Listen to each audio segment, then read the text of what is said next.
meu nome é Catherine Evans e, por grande parte da minha vida, fui a sombra nas fotos de família, aquela que convenientemente era cortada. Se minha irmã, Raquel, era a estrela mais brilhante, eu era a neblina que fingiam não enxergar. Compartilhávamos o mesmo teto e DNA, mas nunca a mesma versão da verdade. Ela era tudo o que meus pais podiam exibir com orgulho em jantares e festas, concursos de beleza, diplomas, dentes perfeitos. Eu era quieta, a que fazia perguntas demais, não usava maquiagem suficiente e não se importava em competir. Quando chegamos à idade adulta, parei de tentar ser notada. Raquel prosperava sob os holofotes, e eu aprendi a trabalhar no silêncio. Construí algo para mim, devagar, longe dos olhos e das comparações venenosas. Ninguém na minha família jamais perguntou o que eu fazia com meu tempo. Apenas presumiram que eu flutuava pela vida sem nada de concreto para mostrar. E quando Raquel se casou, nem sequer recebi um convite. Nem um telefonema, nem uma mensagem. Descobri por uma postagem no Facebook de uma vizinha antiga. Ela estava de branco e eu, invisível. Então, quando entrei naquela festa, anos depois, sem aviso, sem convite e completamente transformada, eu sabia exatamente o que encontraria: Raquel revirando os olhos como se fosse um instinto, e os amigos dela fingindo não perceber. Mas então, a sogra dela congelou no meio de uma frase, com os olhos arregalados, e sussurrou, quase com reverência: "É ela." Foi a primeira vez que o silêncio trabalhou a meu favor. Raquel nasceu sabendo como arrancar aplausos. Sempre pensei que era algo que ela devia ter estudado no útero, como inclinar o queixo do jeito certo, como cronometrar um sorriso, como encantar um ambiente antes mesmo de saber soletrar a palavra charme. Ela era o cavalo premiado de nossos pais na feira, polida, previsível, perfeita. Eu era a vira-lata que traziam a contragosto, aquela que continuava tentando conquistar um lugar em uma corrida que nunca foi feita para vencer. Não demorou para eu entender como funcionava nossa casa. Se eu tirava nota máxima em uma prova, minha mãe dizia: "Que bom, mas sua irmã acabou de ganhar uma bolsa de estudos." Se eu pintava algo que fazia uma professora chorar, meu pai balançava a cabeça uma vez antes de se voltar para o solo de violino de Raquel ou algum novo prêmio que ela havia ganhado. Quando ela foi escalada para o papel principal na peça da escola, convidaram toda a família estendida. Quando fui publicada em uma revista de poesia estadual, eles esqueceram de mencionar isso no jantar. Quando completei 16 anos, eu já havia aprendido a regra mais importante da nossa família: Raquel importava e eu, não. Então, parei de tentar impressioná-los. Parei de pedir que me vissem. Passei mais tempo na biblioteca do que na mesa de jantar. Encontrei santuário nas palavras, nas histórias, na lógica. Comecei a fazer trabalho voluntário, não para impressionar em um currículo como Raquel, mas porque fazia sentido, porque retribuir parecia a única maneira de construir um valor que não precisava provar. Quando Raquel ficou noiva de um sujeito das finanças, de uma família poderosa, recebi a notícia através de um chat em grupo, encaminhado. Sem contexto, sem mensagem direta. Não fui convidada para o jantar de noivado. Não fui convidada para o chá de panela. O casamento veio e se foi sem que meu nome aparecesse em uma única lista de convidados. A razão oficial: achamos que você não se sentiria confortável. Não oficialmente. Eu não me encaixava na estética. Foi cruel, sim, mas a essa altura eu já havia iniciado o processo de desapego. Enquanto Raquel fazia contatos em leilões de caridade e agendava fins de semana em spas com seus futuros sogros, eu estava com as mãos na massa em zonas de desastre, ajudando a reconstruir escolas rurais, buscando suprimentos médicos de emergência e auxiliando jovens garotas a ter acesso à educação básica. O que começou como uma única bolsa de pós-graduação se tornou uma vocação. Construí algo real, silencioso, eficaz, longe do burburinho dos coquetéis. Fundei uma organização sem fins lucrativos em um escritório compartilhado no porão, em Richmond. Em 5 anos, tínhamos equipes de campo em 4 estados. Em 7, fomos destaque em 2 publicações educacionais nacionais. Não postei sobre isso. Não precisava de aplausos. Só queria que importasse. Meus pais nunca perguntaram. Raquel nunca percebeu. E, por muito tempo, eu não me importei.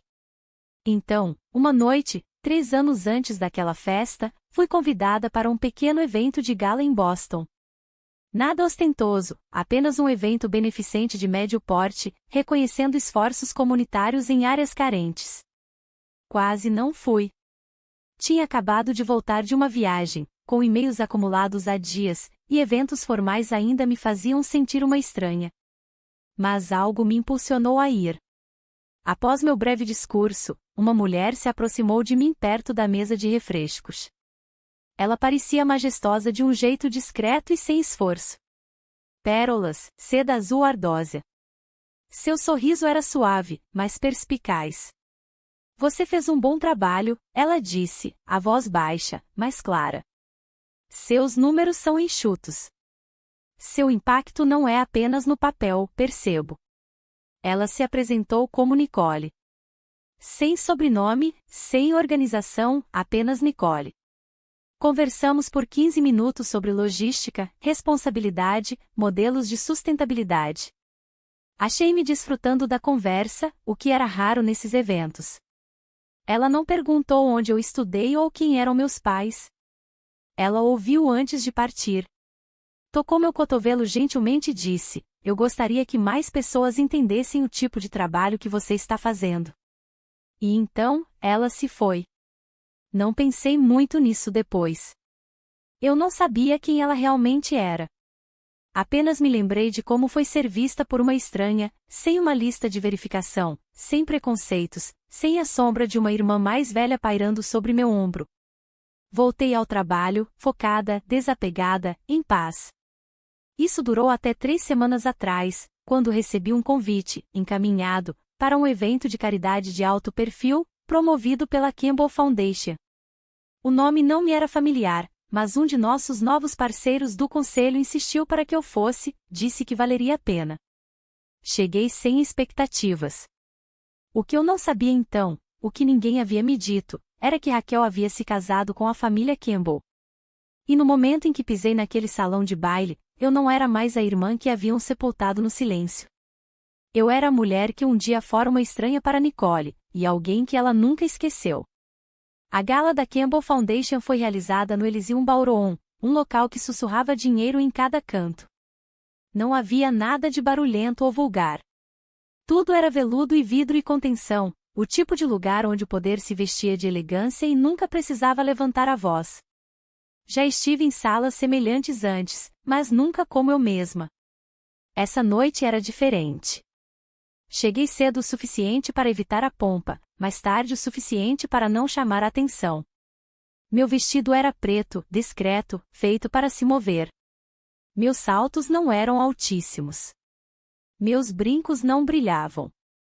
Eu não vim para deslumbrar. Eu vim para ser inegável.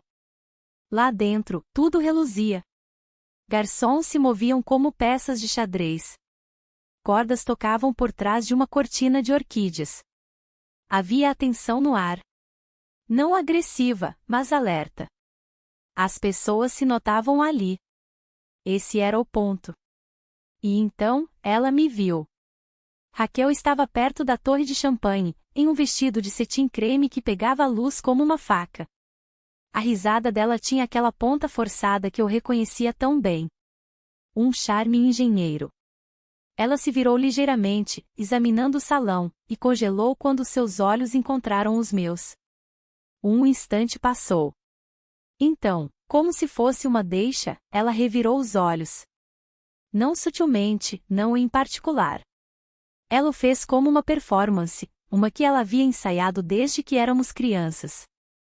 Aquele ato de ai, não, ela de novo.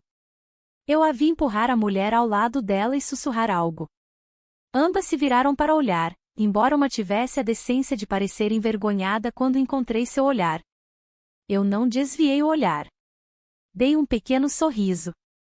Não caloroso, não de confronto, apenas presente, como alguém que não precisava diminuir-se para caber no ambiente. Caminhei mais para dentro, passando pelos convidados, oferecendo breves acenos para aqueles que reconhecia dos círculos sem fins lucrativos. Quanto mais eu avançava, mais percebia as pessoas lendo meu crachá. Alguns semicerraram os olhos, outros sorriram levemente. Um homem murmurou algo para sua esposa, que se inclinou para ver melhor. Meu nome, C. Evans, não era um nome familiar, mas nos círculos certos, significava algo. E este era um desses círculos.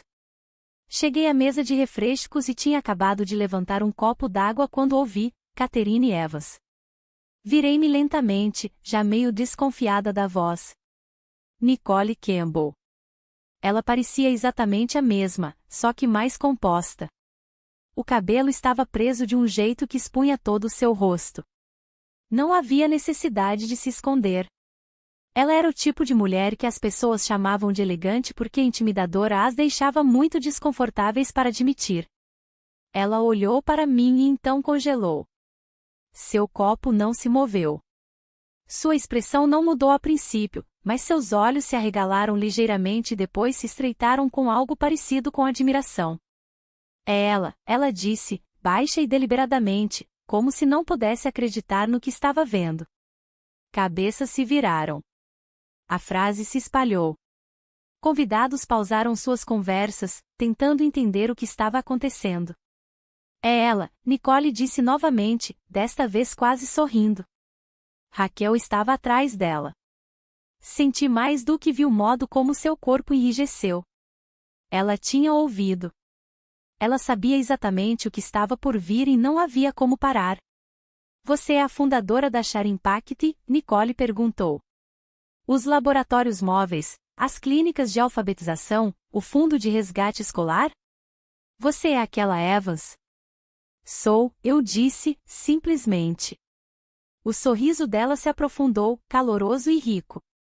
Nunca esqueci seu discurso em Boston. Disse ao meu marido depois, aquela mulher está mudando as coisas, em silêncio. Desejava que mais pessoas estivessem prestando atenção. Fiquei atônita. Suas equipes trabalham em UCD County. Meu sobrinho dá aulas lá, ela continuou. Crianças que costumavam faltar à escola agora imploram para ficar depois. Uma menina construiu um modelo de painel solar com seus kits de laboratório. Ele disse que mudou toda a atmosfera. Não tinha ideia de que havia alcançado sua família, eu disse. Alcançou, ela respondeu. E agora estou emocionada em vê-la novamente. Adoraria apresentá-la a algumas pessoas esta noite, se estiver disposta. Eu ficaria honrada. A mão dela tocou meu braço brevemente enquanto ela me gesticulava para frente. Começamos a nos mover em direção ao salão principal. O burburinho atrás de nós se espalhou como um incêndio. Ao passarmos pela torre de champanhe, vi Raquel novamente, congelada. Seu sorriso, muito brilhante, muito nítido, estava rachando. Uma de suas amigas se inclinou para ela e fez uma pergunta que não ouvi, mas vi o pânico brilhar em seus olhos enquanto ela respondia muito rapidamente. Um homem perto de nós perguntou a Nicole, espere, essa é a Evans do programa Share Impact?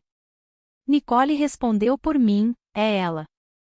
E lá estava novamente, é ela.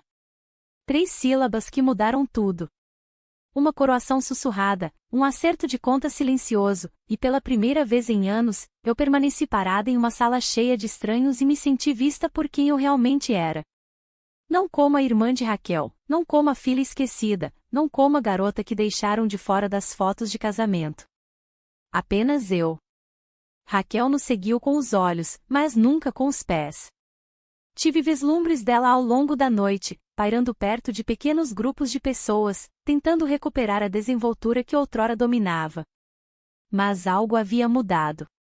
A risada dela era muito forçada, seus sorrisos muito atrasados, e as pessoas que ela tentava impressionar agora olhavam por cima dela, com os olhos direcionados a mim. Eu não precisei me gabar. Eu não precisei explicar. O silêncio fez todo o trabalho. Alguns convidados vieram se apresentar. Cordiais, curiosos, respeitosos. Eles mencionaram projetos que eu quase havia esquecido, citaram números de impacto de relatórios que eu pensei que ninguém tivesse lido. Alguns perguntaram como comecei. Outros perguntaram como poderiam ajudar. Ninguém perguntou se eu era irmã de Raquel. Só isso já era um tipo de liberdade que eu nunca havia provado antes. Em certo momento, me desculpei com o grupo de membros do conselho que Nicole me havia apresentado e me dirigi para o corredor de saída. Não pretendia ficar muito tempo. Aquela não era minha turma, de verdade.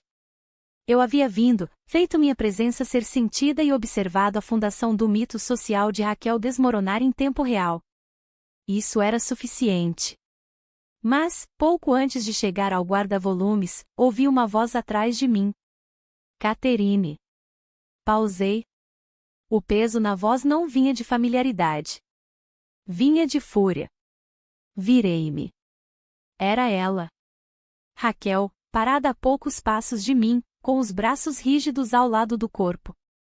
A maquiagem dela ainda estava impecável, mas os músculos do rosto tremiam como se ela estivesse segurando tudo o que queria gritar. Você planejou isso, não foi? Ela sibilou. Você esperou o momento perfeito para entrar e roubar a atenção de todo o salão. Inclinei a cabeça. Eu fui convidada. Você sabia que ela estaria aqui. Nicole. Você sabia que ela gostava de você. Você a usou. Eu não sabia de nada, eu disse, minha voz firme. Eu apenas apareci, como qualquer outra pessoa na lista de convidados.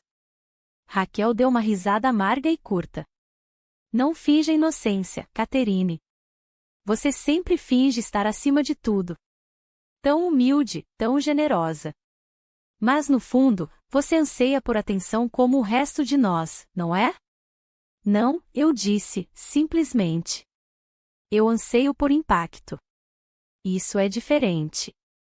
Ela piscou, como se a palavra a tivesse ferido. Você não era assim antes, ela disse. Quase ri. Isso é engraçado, porque eu acho que sempre fui assim.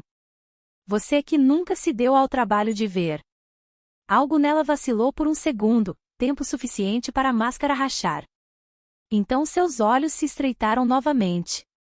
Você sabe como tem sido tentar explicar quem você é para eles? Você não se encaixa. Você não tem o perfil. Você deixa as pessoas desconfortáveis. Esse problema não é o meu, eu disse, calmamente. É seu. Seus lábios se apertaram em uma linha fina e pálida. Você poderia ter ficado no seu canto, mas em vez disso, teve que aparecer e me envergonhar. Não, eu disse. O que te envergonhou foi a verdade, e ela não é nova. Apenas está mais alta agora. Permanecemos em silêncio. O tilintar de copos e a música de cordas distante eram os únicos sons entre nós. Ela deu um passo à frente. Não me importa quantas pessoas pensem que você é impressionante. Você ainda é a mesma garota que sentava sozinha no almoço, aquela que ninguém queria por perto. Encontrei o olhar dela. E, no entanto, aqui estou eu. Convidada, bem-vinda, respeitada. Sem fingir ser quem não sou. Aquilo a atingiu. Eu pude ver. A boca de Raquel se abriu, depois fechou. Seus ombros caíram ligeiramente. Ela desviou o olhar primeiro. Avancei, não com raiva, mas com clareza. Eu não vim aqui para arruinar sua noite. Eu nem mesmo vim por você. Eu vim porque o meu trabalho importa. E, aparentemente, algumas pessoas no seu mundo realmente reconhecem isso. Eu disse a eles que você era insignificante, ela disse, a voz agora mais baixa. Você não deveria ter aparecido assim. Eu sei, eu disse. Mas a verdade não precisa de permissão. Com isso, virei-me e fui embora. Ela não me chamou. Ao me aproximar do saguão principal, Nicole apareceu novamente, movendo-se graciosamente por um círculo de doadores. Quando ela me viu, seu rosto se iluminou. Saindo, ela perguntou gentilmente. Acho que já fiz o que vim fazer. Acho que sim também, ela disse, então acrescentou, espero que conversemos mais em breve. Há espaço na mesa para mulheres como você. Ela apertou minha mão com o tipo de força silenciosa que não precisa de aplausos para ser sentida. Lá fora, o ar estava fresco, não cortante, mas purificador. Meu carro parou e, ao entrar, não olhei para trás. Aquele capítulo, seja lá o que fosse, havia escrito sua última linha. A viagem para casa foi silenciosa. Sem música, sem mensagens, sem reproduções mentais, apenas o zumbido baixo dos pneus no asfalto e um tipo de quietude que eu não sentia há anos. Sentei-me, com as mãos cruzadas, deixando o silêncio me envolver como um cobertor macio. O que aconteceu esta noite não foi sobre Raquel. Foi sobre mim. Por grande parte da minha vida, eu havia me movido pelos ambientes como se estivesse pedindo permissão para existir. Passei anos esperando que alguém finalmente se virasse e dissesse: "Ei, nós tivemos agora." Mas esta noite, quando Nicole disse "é ela", algo em mim mudou. Não porque ela disse, mas porque eu já sabia que era verdade. O momento não foi sobre ser descoberta. Foi sobre ser confirmada. E, estranhamente, isso fez toda a diferença. Eu costumava imaginar como seria estar em uma sala onde meu nome significava algo. Não por causa de quem eu era parente, não por causa de onde eu vim, mas por causa do que eu construí. Agora eu sei. Reconhecimento é bom, mas não é propósito. E o que eu construí lentamente, silenciosamente, longe do barulho, é propósito. Quando o carro parou no meu apartamento, saí me sentindo mais leve. Subi os degraus sem hesitação. Não olhei para trás. Não me perguntei o que Raquel estava pensando. Não senti o peso do silêncio dela me perseguindo. Fechei a porta atrás de mim e expirei. Meu lugar era pequeno, aconchegante, cheio de livros e fotos que significavam algo real. Não memórias curadas, não vídeos de melhores momentos, apenas a verdade, pessoas, impacto, momentos que não precisavam de filtro para importar. Preparei um chá e observei o vapor subir, deixando meus músculos finalmente relaxarem. O ar estava silencioso do jeito certo, não vazio, apenas cheio de paz. E pensei na garota que eu costumava ser. Aquela que ficava em casa enquanto todos os outros iam ao recital de Raquel. Aquela que não era convidada, que não era chamada, que continuava fazendo o trabalho de qualquer maneira. O que eu diria a ela agora? Acho que eu apenas sentaria ao lado dela. Deixaria que ela soubesse que não era invisível.